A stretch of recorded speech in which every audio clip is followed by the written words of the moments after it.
2024, October 12th. I double-checked.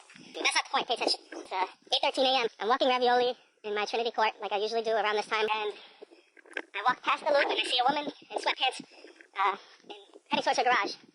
And I start cracking up from a distance, really, really loud. Because she's wearing sweatpants, and the message on the sweatpants is, the end.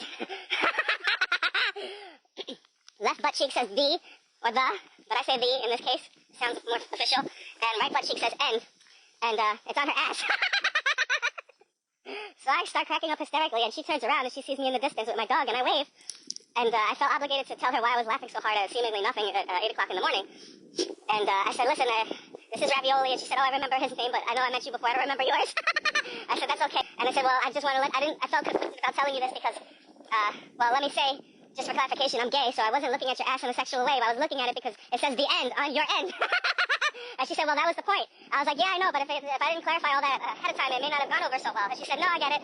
And I said, yeah, I've been trying this improv around here to lighten the mood because I keep reintroducing myself to people. And initially, I really didn't remember their names, and they didn't remember mine, but I kept reintroducing myself until I know their names.